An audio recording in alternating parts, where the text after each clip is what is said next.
Olá, meus amigos, minhas amigas, brasileiros e brasileiras. Sou Gilson Dias, candidato a presidente da República Federativa do Brasil. Venho hoje para fazer mais uma live, sobre as questões, que estão afligindo o Brasil. E hoje eu impugnei mais uma pesquisa eleitoral. Estou até com ela aqui, na mão, o protocolo de impugnação. Por quê? Porque a pesquisa eleitoral ela tem que retratar a realidade. Ela não pode prejudicar o eleitor, ela não pode, vamos dizer, confundir o eleitor. Então, por exemplo, a pesquisa eleitoral ela tem que obrigatoriamente perguntar para o eleitor qual é seu grau de escolaridade. Isso aí tem que ser objetivo. Hoje, quais são os graus de escolaridade que tem? Tem a pessoa que é analfabeta, tem a pessoa que tem ensino fundamental incompleto, ensino fundamental, ensino médio incompleto, ensino médio completo, ensino superior incompleto, ensino superior completo e pós-graduação. Pronto, entendeu? Agora, essa pergunta, esses conceitos estão na Lei de Diretrizes e Bases da Educação. São os conceitos de nível de escolaridade. E hoje, eu olhando uma pesquisa lá no TSE, a pesquisa, quando ia perguntar a escolaridade da pessoa, perguntava: você tem ensino primário? Você tem ensino ginasial? Você tem ensino colegial? Você tem ensino universitário? Ensino colegial, ginasial, as pessoas com menos de 30, 40 não sabem nem o que é isso. Ensino ginasial, entendeu? Isso aí é negócio de ginásio. Isso aí, quando eu era criança, já não existia mais isso. E olha que eu tenho quase 50 anos. Então, quer dizer, uma pessoa de 20 anos, você tem ensino ginasial, o cara não vai saber nem o que é isso. Ensino ginasial é o que eu frequentei algum ginásio esportivo, alguma coisa, pensar uma coisa assim. Porque isso aí são conceitos da década de 50, 40, 60, que não existem mais.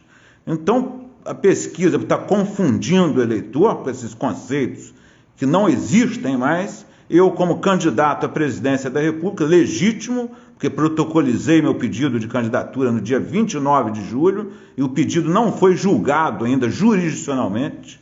Então, enquanto não tiver um julgamento jurisdicional do órgão competente para decidir sobre o meu registro ou não, eu sou candidato, ainda que subjúdice e tal. Você protocoliza a candidatura, você é candidato. Órgão administrativo não pode querer usurpar a função do órgão jurisdicional para dizer se eu tenho mérito para ser candidato, se eu preencho requisitos ou não. Isso aí quem vai julgar é o juiz, de acordo com o princípio do juiz natural, que foi sorteado, distribuído por sorteio lá na hora da protocolização.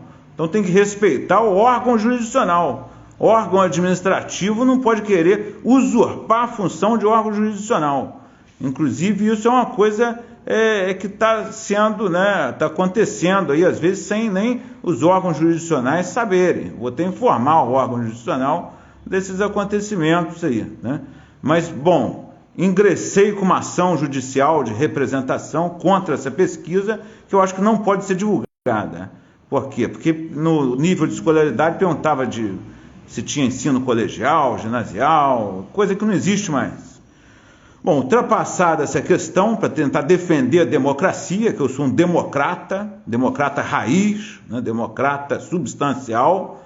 Eu não sou favorável a ditaduras, a regimes autocratas, nada disso. Democracia, o povo no poder, ou seja, o povo participando do destino do país. Hoje eu convidei, minha assessoria de imprensa convidou para essa live o pastor Francisco Ribeiro. E eu vou pedir para o pastor ingressar na live agora. Eu vou entrar aqui, e vamos conversar com o pastor Francisco Ribeiro.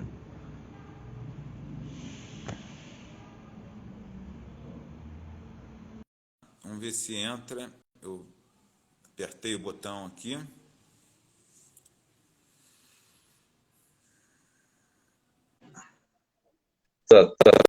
Olá, boa noite, pastor Francisco Ribeiro. Primeiramente, eu gostaria de agradecer ao senhor por ter aceitado participar desse bate-papo, né, dessa live, né, sobre questões tão importantes hoje que estão acontecendo no Brasil. E então eu agradeço, né, e passo a palavra para o senhor, né, fazer os comentários iniciais. Ô, candidato Gilson Dias, eu que agradeço pela oportunidade de estar aqui nesse debate tão importante, num ano tão importante do nosso país, né? Onde a gente vai eleger o próximo presidente para os 4 anos aí vigentes. E eu agradeço aí pelo convite da nossa amiga em comum, que é a Gil Muricy, para estar participando desse debate nesta noite. Muito obrigado pela oportunidade de estar dividindo essa live com o senhor nesta noite. Obrigado, pastor Francisco Ribeiro.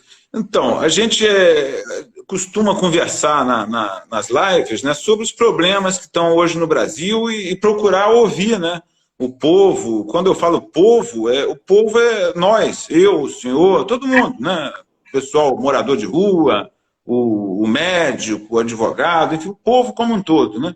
Então, a gente está procurando conversar sobre os problemas que estão acontecendo hoje no Brasil, por exemplo, o aumento do número de moradores de rua, a saúde, né, com problema histórico, que já vem, não é de agora, de muito tempo, educação pública, né, que também tem muitas mazelas, falta de profissionais, falta de professores, a infraestrutura brasileira para as pequenas e médias empresas, que não tem, vamos dizer, crédito, que estimule, né, as empresas a desenvolverem. Tem uma série de questões que impedem, né, o desenvolvimento do Brasil hoje. Eu queria ouvir do senhor o que o senhor acha, né, quais são as coisas mais importantes hoje que seriam, né, para serem colocadas na mesa, vamos dizer assim, numa discussão, para tentar desenvolver o Brasil. Eu acho que o fundamental, viu, candidato Gilson Dias, para qualquer país que quer desenvolvimento, o pilar fundamental é a educação. Sem educação, a gente não chega a lugar nenhum. A gente lembra da Coreia do Sul, depois da Segunda Guerra Mundial, que ela investiu em educação e hoje a gente sabe qual é a posição da Coreia do Sul. Em termos de tecnologia, de tudo, no mundo ela é destaque em todos os setores, digamos, da sociedade. Então, eu acho que o fundamental hoje, né, qualquer país que quer realmente ser um país de ponta, ele tem que investir em educação, coisa que falta no nosso país, não só educação, mas como falta segurança, falta tudo em todas as áreas. Então, um país que não investe em educação, que não investe em cultura, que não investe em ciência, ele não pode realmente esperar nada. Então, a gente vê um país que está atrasado aí do mundo há muitos anos. A gente vê que há mais de 20 anos você não vê que existe alguma ação fomentando a educação de uma forma assim insistente, realmente intensa, né? Eu lembro de um governo aí, até que foi o Darcy Ribeiro, que criou um programa no Rio de Janeiro. Eu não estou defendendo aqui partido político, porque eu sou apolítico, né? Eu defendo sempre a ideologia de que a gente tem que votar naquele candidato que tem a melhor proposta. Mas eu lembro de um plano de governo que o Brizola, na época, era governador do Rio de Janeiro, e o senhor lembra muito bem que o Darcy Ribeiro era o secretário de Educação. Ele criou os brizolões para que os alunos tivessem aulas no tempo integral. Eu acho que se a gente tivesse copiado esse modelo, coisa que no Brasil não acontece, né? Um candidato vem com uma proposta que é excelente, como é o caso, né, de você ter uma aula em tempo integral, que foi o Darcy Ribeiro, né, que criou essa ideia de você ter o aluno em tempo integral. E eu acho que se a gente tivesse dado continuidade aos governos que entraram posteriormente ao governo Brizola, hoje nós teríamos uma nova juventude, uma juventude com um pensamento totalmente diferente do que a gente tem hoje. Então, eu acho que o pilar fundamental de qualquer sociedade, viu, candidato Gilson Dias, é a educação. Então, eu acho que todas as áreas são carentes, como o senhor falou aí, em termos de saúde, né, de segurança, a gente vê que não tem diretriz, não tem assim, uma estrutura nenhuma em termos de saúde, de segurança, por mais que você possa ver alguns candidatos falando que existe, né, uma diretriz, que existe algo, um órgão competente com relação a isso, a gente não vê isso, a gente não nota isso, porque cada vez mais, como o senhor falou, né? A gente vê mais gente precisando de comida, mais gente precisando de apoio, mais gente precisando de solidariedade. Eu, como pastor, né, nós somos de uma igreja onde a gente trabalha em termos assim, de estar realmente ajudando as pessoas carentes, e a gente tem notado que tem aumentado cada vez mais. Eu, particularmente, não sou muito a favor desse assistencialismo, né? Dessa coisa que você tem que assistir o tempo inteiro. Eu sou a favor de que você ajude no primeiro momento, mas que você dê oportunidade para a pessoa ter dignidade. Ou seja, criar uma fonte de trabalho para essas pessoas que a gente está ajudando no primeiro momento. Mas a gente não pode também deixar as pessoas passarem fome. O papel da igreja, né, eu entendo, né, que é estender a mão para essas pessoas que estão, digamos, à margem da sociedade. Esta é a verdadeira igreja do Senhor, de Jesus Cristo, né? É uma igreja que prega, sobretudo, o amor, né? O amor não negocia princípios invioláveis, mas, sobretudo, ela respeita, né, o momento da pessoa. A gente sabe que existem pessoas que estão na rua, que elas tentam sair, mas pela situação que elas estão vivendo, por elas estarem vivendo muito tempo, elas não conseguem mais ter condições de sair daquela situação. E o amor é que vai realmente, né, abraçar essas pessoas. Então, mas como eu falei no início, eu acho que o pilar fundamental de qualquer sociedade, candidato Gilson Dias, é a educação. Se a gente não investir em educação, a gente vai remar, ele vai, sabe, ficar no mar e não vai nunca chegar no lugar onde a gente deve chegar.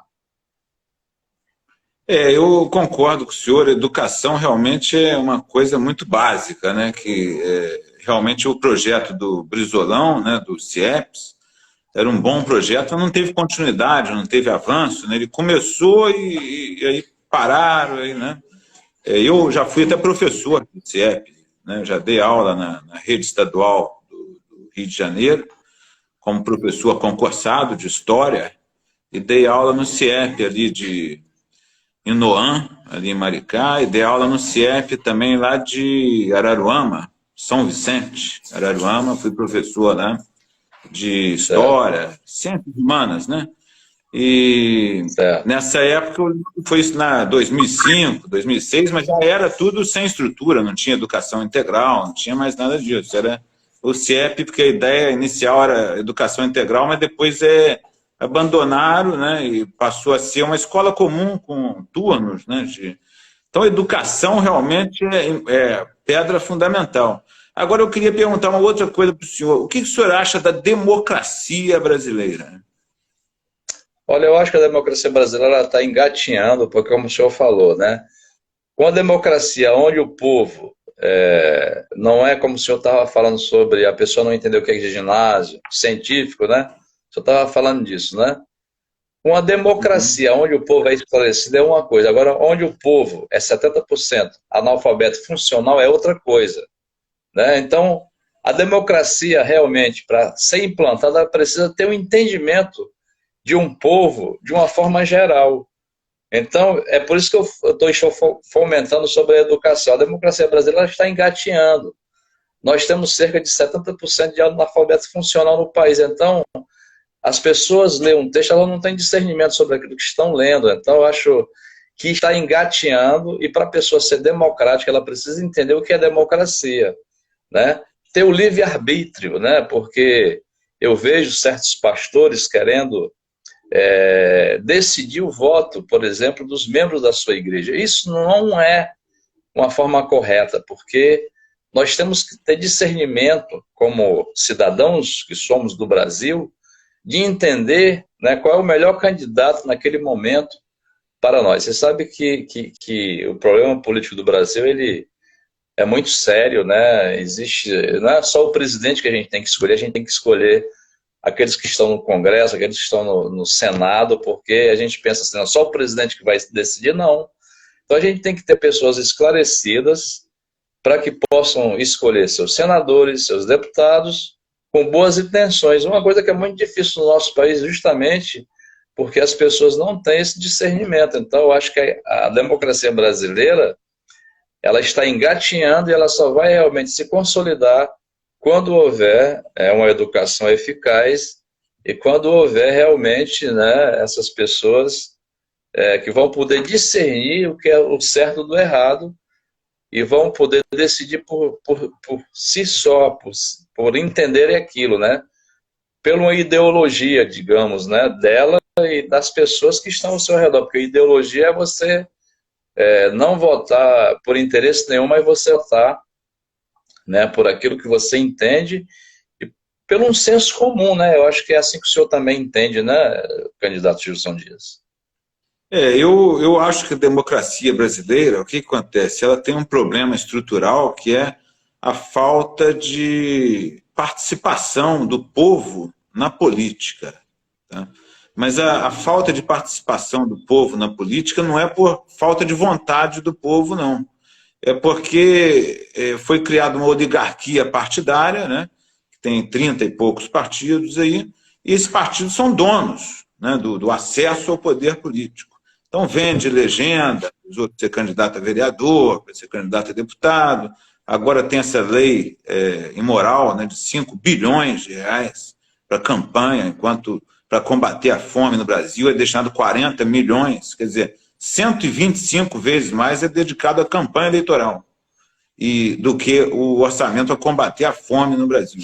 Então, essas coisas assim, esse dinheiro acaba indo para o bolso desse dono de partido, e o que acontece? Você vê os Estados Unidos tem 488 partidos, a Argentina tem 723, quer dizer, a Alemanha qualquer um cria partido, Portugal, o presidente lá, foi candidato avulso, sem partido. O único lugar do mundo que vincula candidatura a partido político é o Brasil, porque essa vinculação é exatamente para poder os partidos controlarem o acesso ao poder e o acesso ao dinheiro que a gente paga de tributo. Então isso é uma coisa muito séria, entendeu? Que eles fizeram uma estratégia muito bem elaborada, né, por esses donos de partidos, essas pessoas, né, na década de 80, né? Então colocaram... E eles mesmos são hipócritas, porque eles criaram os partidos deles com 101 pessoas. 101 pessoas, em meia hora ali eu crio um partido. E aí o que acontece? Depois que eles criaram com 101 pessoas, com a lei Relâmpago de 1979, aí eles criaram a Constituição de 88, praticamente proibindo as pessoas de criarem novos partidos. Hoje, para se criar um partido, tem que ter 1 milhão de certidões, de assinaturas e tal, de não sei quantos estados, mais de 1/3 dos estados brasileiros. Quer dizer, um grupo comum, uma pessoa comum, não consegue criar um partido. O próprio atual presidente da República, que é uma das pessoas mais poderosas, vamos dizer assim, no Brasil, tentou criar um partido ano passado e não conseguiu criar. Se o presidente da República não consegue criar um partido, quem que vai conseguir criar um partido?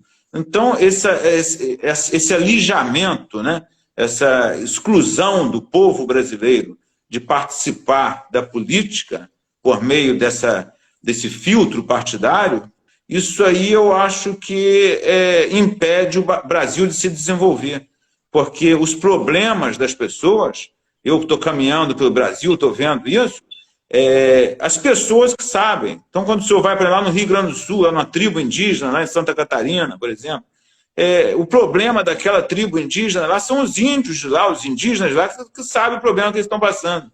Eu cheguei numa aldeia indígena, tinha 4 índios indígenas, né, crianças que não tinham nem cobertor para dormir, entendeu? Quase 0 graus no local, a mãe deles desesperada, quer dizer, não tinha condição nenhuma, quer dizer, uma coisa assim, eu não saberia desse problema lá. Eles já sabiam do problema que eles estavam enfrentando. Qual o problema que tem lá no sertão do Nordeste? Tem que ver com o pessoal que mora lá no sertão. Qual o problema das comunidades cariocas? Tem que saber o pessoal que mora nas comunidades. Então, essa falta de participação do povo na solução dos problemas do país, ela acaba o quê? Fazendo com que uma pessoa vá lá administrar o Brasil sem conhecer os problemas que afligem os brasileiros. Isso aí não fica possível, uma pessoa que desconhece os problemas do país, seja ela quem for, né, o presidente, não estou falando do atual, nem do anterior, seja qualquer presidente hoje lá, ele não tem essa participação do povo para conseguir saber os problemas do Brasil. Ele não vai conseguir administrar o Brasil de modo satisfativo, né, que venha a melhorar. Com relação à educação, aquilo que o senhor falou, que eu abri a live, né, falando que hoje eu impugnei uma pesquisa, que a pesquisa perguntava a pessoa se ela tinha ensino ginasial. Quer dizer, eu, quando era criança, isso aí já tinha acabado, né? E a outra, se ela tinha ensino colegial, né? Não existe mais esses termos, né? Então, uma pessoa de 20 anos que é perguntada, você tem ensino ginasial? O cara não vai entender nada do que é isso. Ensino ginasial, vai pensar que frequentou um ginásio esportivo, né? Não vai entender o que é aquela pergunta. Então, eu impugnei a pesquisa, porque a pesquisa não está com um questionário elaborado adequadamente, né, de modo que as pessoas entendam o que está sendo perguntado. Mas é isso, eu penso essa questão de ampliação da democracia é uma forma de melhorar o Brasil, ou seja, de mais pessoas participarem. A candidatura avulsa, por exemplo, que eu estou propondo agora, a primeira candidatura avulsa da história do Brasil. Eu soube agora que tem até um outro candidato avulso que vai protocolizar também um pedido de candidatura avulsa. Então, quer dizer, eu acho que a candidatura avulsa, a ampliação dos partidos, eu acho que o partido político, qualquer um poderia criar partido, ele vai crescer ou não, ou vai diminuir, vai de acordo com a aprovação popular. Se aquele partido for bom, fizer coisa boa, ele vai crescer. Se ele for ruim, se eu fizer política pública negativa, o povo não vai votar nele, ele vai... Agora, não uma imposição, entendeu? Ser obrigado a votar nesses partidos que estão aí, só nos candidatos que eles colocam lá no cardápio, né? E apresentam para a gente, né? Na televisão, nas redes sociais, faz aquele volume todo, né? Uma coisa assim impressionante. Esse que é o meu pensamento sobre a questão da democracia, entendeu? O que o senhor acha disso? Eu acho que é muito importante a questão que o senhor falou da participação do povo, né?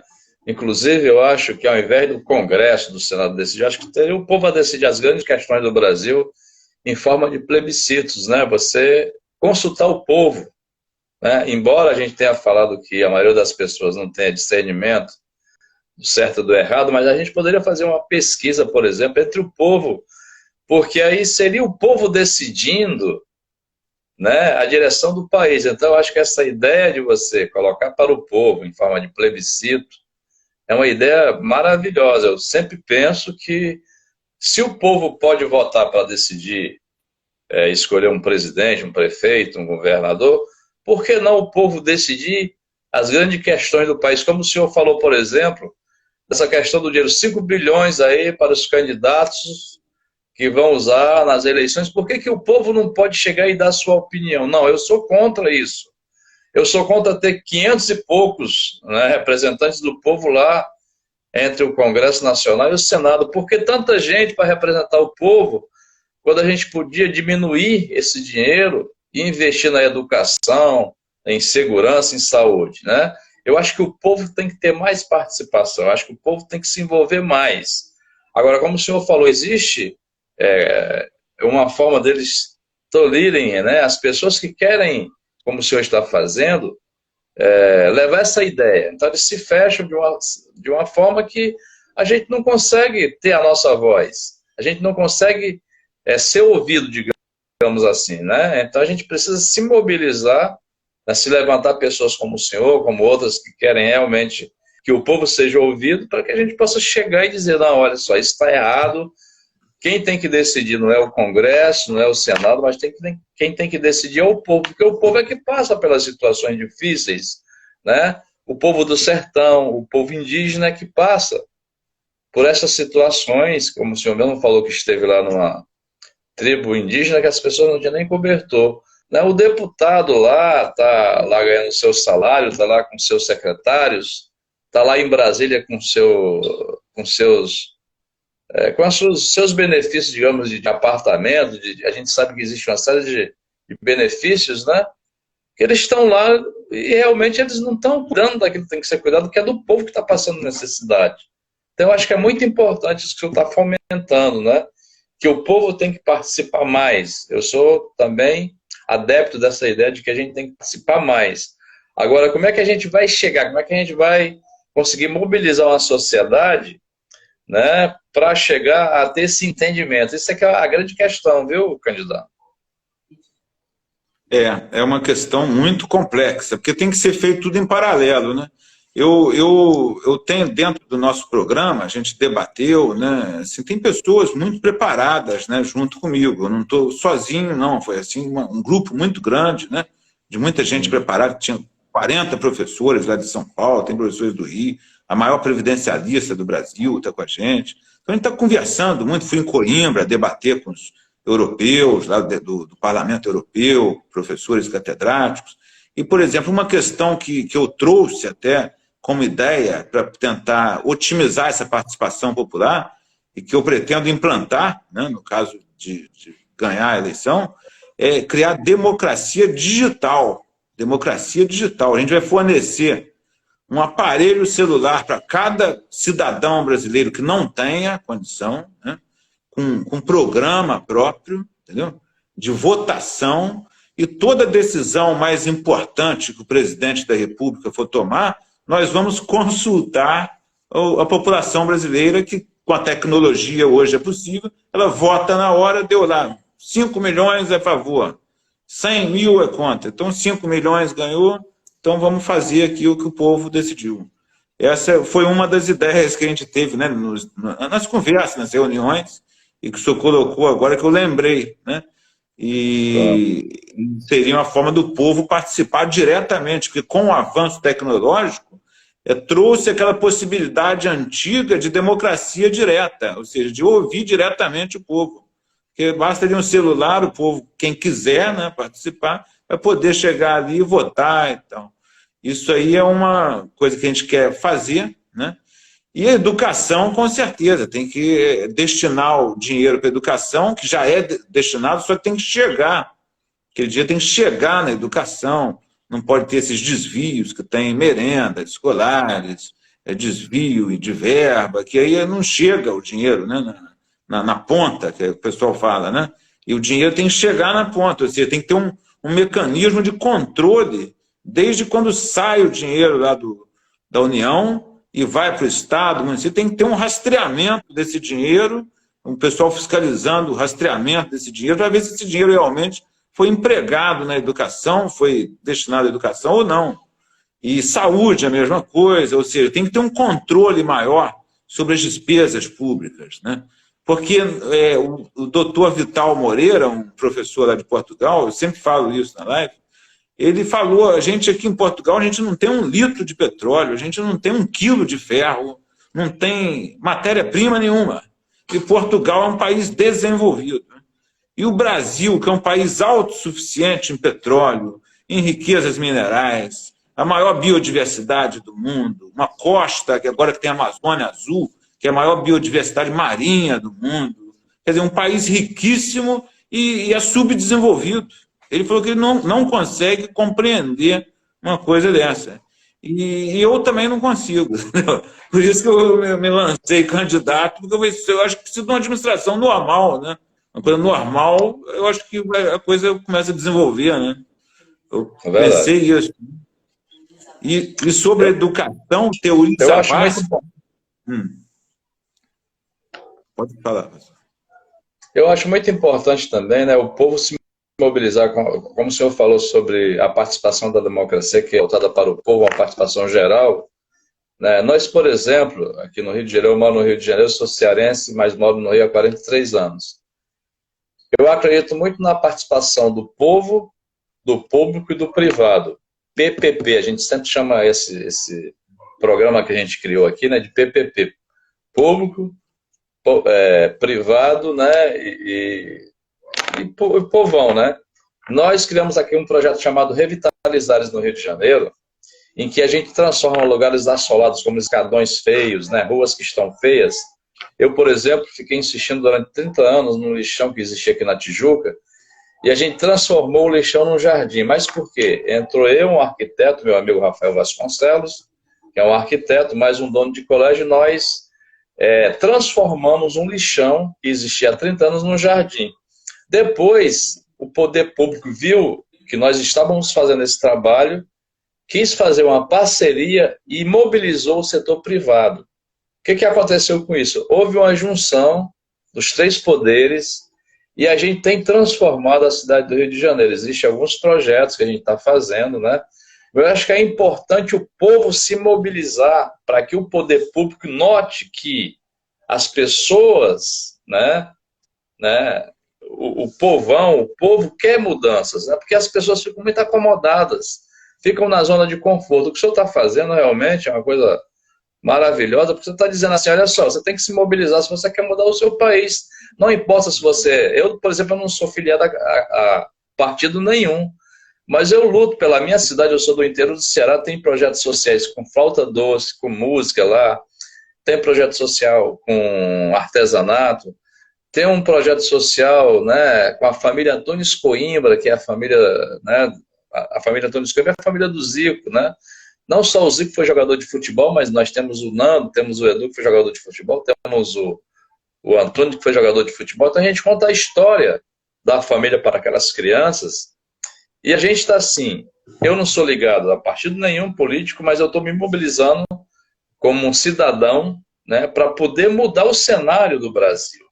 Né? Então eu acho que quando você começa a fazer essas ações, o povo tem que se conscientizar disso. Quando você começa a fazer as ações que vão fomentar, né, uma mudança, né, mental mesmo das pessoas, o poder público ele começa a notar e começa a se envolver e começa a investir nisso. Eu acho que falta muito isso na sociedade brasileira. A sociedade brasileira, de um modo geral, tem que se mobilizar como o senhor está fazendo. Não importa se você é ligado a partido político, não importa aonde você mora, e o importante é você querer fazer as mudanças que são necessárias serem feitas para que o nosso país possa mudar. Isso depende também do povo, não depende só do político, não depende só do empresário, depende também do povo, porque o povo gosta muito de uma zona de conforto e desse assistencialismo, dessa coisa de querer receber um dinheiro que vem ali de graça. Eu acho que todos nós temos que lutar, sabe? Pelo nosso país, né? Seja pessoas comuns, seja pessoas que são empresários, seja os políticos, tem que ser um todo, não pode ser só um setor isoladamente. É verdade, pastor. Muito obrigado. Eu tenho que agradecer o senhor. A live está sendo, né, excelente, né? O senhor deu várias ideias aqui maravilhosas, né? E isso aí é muito importante, né? Nós temos, e esse projeto que o senhor fez foi realmente uma coisa inovadora, né, de transformar essas escadarias. A Gil tinha até me passado uns negócios, eu até olhei umas fotos maravilhosas, né, das escadarias, né, em projetos artísticos, né, e essa do lixão, então, eu nem sabia, uma coisa espetacular, mas o senhor vê, partiu do senhor, de um professor, né, do dono de uma escola, é uma coisa que é muito importante, mas eu acho que o poder público ele tem que chegar mais junto da sociedade, né? E a gente tem que mobilizar, realmente tem que mobilizar, como eu estou fazendo agora, o senhor também, né? Está fazendo, já fez muito, só essas... Cada obra dessa, imagina o trabalho que não foi, né? De fazer cada escadaria dessa, né? Porque a gente fala, já fez ali 10 escadarias, mas cada escadaria deve ter sido uma coisa...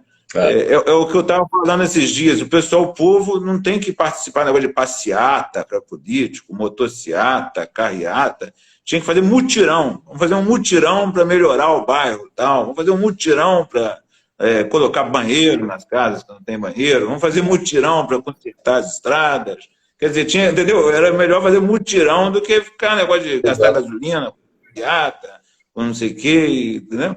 Essas coisas que eu acho que a gente tem que ir propondo, né? E, então eu agradeço muito a participação e peço para o senhor fazer as considerações finais, né? Porque a gente tem um tempo limitado por causa do próprio tempo da live, né? Então eu peço para o senhor fazer considerações finais aí, o que o senhor acha dessa candidatura avulsa, dessas propostas, né? E saber do senhor. Não, eu acho que é super importante o que o senhor está fazendo, né? Eu acho que a gente tem que se mobilizar mesmo, né? Não importa se você está ligado a algum partido político, se você não está, é importante você querer melhorar o país. Eu acho que a sua ideia de mobilizar o povo, o senhor está tentando fazer isso. Olha, a gente tem um outro viés, não precisa ser apenas ligado a um partido político. A gente pode ter uma candidatura livre e debater. Eu acho que é muito melhor os debates, né, do que os embates, porque nos embates ninguém ganha, né, professor, doutor Gilson Dias? Em Não. embates a pessoa fica discutindo. Eu acho que o mais importante nesse momento é a gente debater o que é o melhor para o nosso país nesse momento. Eu acho que a melhor viés que nós temos é o debate, é a gente poder debater, dizer, olha, é importante que a gente se mobilize, que a gente, como o senhor estava falando, né? Ao invés de eu ficar reclamando do outro, eu participar resolvendo o problema da minha rua, do terreiro da minha casa, digamos. Se cada um varresse o terreiro da sua casa, todas as casas seriam limpas, na verdade, toda a rua seria limpa. Só que a gente tem uma acomodação muito grande, uma cultura muito grande no nosso país, de ficar esperando que o poder público resolva tudo. E isso não vai acontecer nunca. Nós temos que nos mobilizar como sociedade civil para que possamos mudar a realidade do nosso povo. Então, se cada um tiver essa consciência que o senhor está tendo, né, que nós temos, eu fiquei 33 anos, doutor, aqui, tentando mudar a situação desse lixão no jardim. E essa insistência minha, depois, em 2018, foi que eu encontrei o arquiteto Rafael Vasconcelos, a Gil Muricy sabe muito bem disso, que a gente conseguiu mudar esse cenário. Por quê? A insistência, né, de querer mudar uma situação. Agora, eu não fiquei esperando o setor público. Depois, sim, eles viram que a gente estava fazendo um trabalho realmente para mudar a cidade, e eles se juntaram a nós, coisa que a gente agradece. Mas a gente faz um trabalho totalmente voluntário. Eu acho que é importante, ao invés da gente ficar apontando o dedo, não, olha, você está fazendo errado, a gente contribuir fazendo a nossa parte. Só assim a gente vai poder mudar o cenário do nosso país, né? Eu acho que é importante cada um de nós, termos essa consciência de que a mudança não é no outro. A mudança acontece em cada um de nós, cada um fazendo a sua parte. É isso aí, pastor. Muito obrigado, tá, então, pela participação do senhor, né? Eu vou encerrar, então, né, me despedindo de todos, né, agradecendo a todos os espectadores, as pessoas que viram, né, e que vão ver ainda esse vídeo, que vai passar por todos os lados, né? E agradecer muito a participação do pastor Francisco Ribeiro, né, que deu ótimas ideias, e nós acolhemos. Quando eu olho para cá, assim que eu estou vendo, eu estou notando aqui, né, algumas coisas que a gente está debatendo e está anotando, né, as ideias. Então, muitas ideias que o senhor deu, eu anotei aqui, e vamos continuar conversando com as pessoas e ver se a gente consegue, com essas iniciativas, melhorar o Brasil, né? Então, um forte abraço, pastor. Tudo de bom para o senhor, né? Na paz aí, né? Que Deus abençoe todos nós, né? Muito obrigado pela oportunidade. Sempre um prazer estar falando com o senhor, e obrigado, tá? E que Deus nos abençoe, que Ele nos dê a direção, sempre. Um grande abraço para o senhor também. Tá bom, um abração, boa noite, tudo de bom. Muito obrigado, fica com Deus, irmão.